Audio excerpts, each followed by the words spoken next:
Hello, listeners. Welcome to Hear Me Speak. It's Casey here. Today, I wanted to talk about how inner peace comes from remembering who we are, and that in this day and age of likes and followers and fantasy lifestyles, we should try to emulate those who actually have inner peace. Now, you shouldn't have to hear bad news to help you put things into perspective. Every day, people wake up to all sorts of challenges.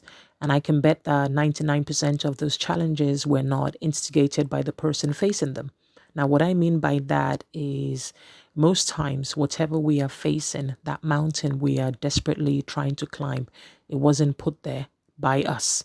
Battles you find yourself in wasn't started by you, but of course, you are right in the midst of it. Now, when your intention is to go one way and forces beyond your control are pushing you onto a different path, it does affect your whole being. It forces your mind to cope and sometimes make decisions that may or may not benefit you. There are uphills daily. Now, whether they are small, big, or even tiny, but it all affects your mind, your peace, and your outlook on life. Now, I'm no guru, so I'm not here peddling some sort of new age voodoo-ness, but I'm talking about how if a lot of people had inner peace, the world just might be a different place for a start. First thing, as far as I'm concerned, when you open your eyes in that morning light, is to be thankful. Be thankful and grateful that you woke up to another day and enjoy the feeling of triumph that comes with it as you stretch your mind and your body and be glad that you get to have another day of living. So rejoice in just being alive because already you're starting off on a high. Not everybody gets to wake up to a new morning, to a new day, to be able to continue with the plans they had before, or to be able to do the whole thing all over again, or to strive for more. So when you wake up, remind yourself that you were made in the same image as everybody else, in that nobody has two heads, and that we're all from the same clay. We're all human beings, and you are just like everybody else that you're going to come into contact with. And therefore, they are not better than you and they are not less than you. So carry that feeling of joy that you woke up to in all your thinking and in all your interactions, because this, I believe, is the bedrock of inner peace.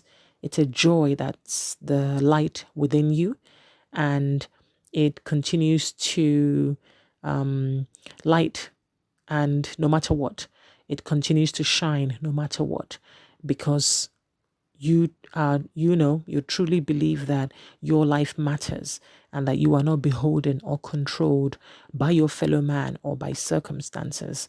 I know it sounds simple and it might even sound silly, but it's actually true.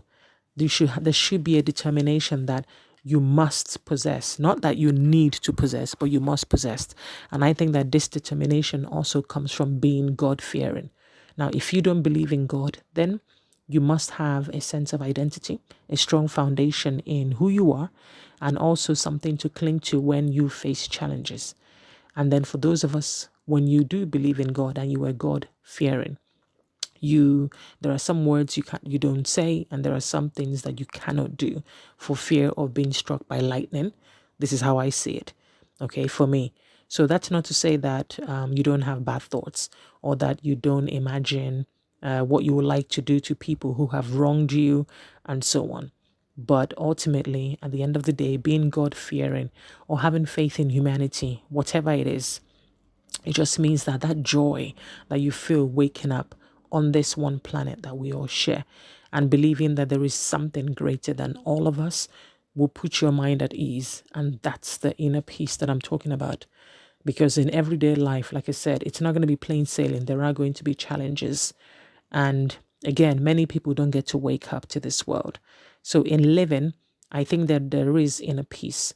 And you don't need to go on some sort of 3-day retreat to discover your true, your authentic, your organic self. That seems to be the latest fad. People going to discover their true, authentic, organic self. I don't even know what that means. So I have no idea what they're trying to achieve. But I do wonder how you go away by paying bucket loads of money to go find yourself. It doesn't make sense because inner peace comes from within. And this is achieved by your state of mind. So again, you don't need a third party to tell you this. You don't need to pay a whole lot of money to go stand by some mountainside to discover yourself. Because the feeling of contentment and joy that is within you, this should be able to carry you throughout the day. This should be able to carry you throughout your life.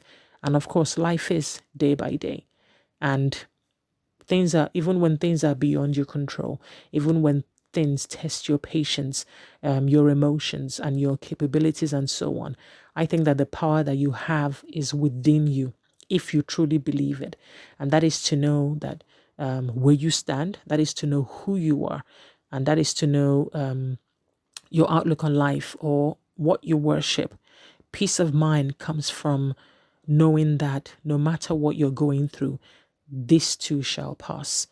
Whether you stumble or whether you fall or whether you lose something, or unfortunately, whether you lose someone, you are blessed to wake up the next day, to be able to feel all those emotions, to be able to go through all the challenges that you do. And in that light of day, the joy is within you, and it will surely help to lessen whatever load or whatever burden that you feel that you are carrying. And this, I truly believe, is the path to inner peace. Thank you for listening. Let me know your thoughts on this particular topic. Take care and share this video if you will.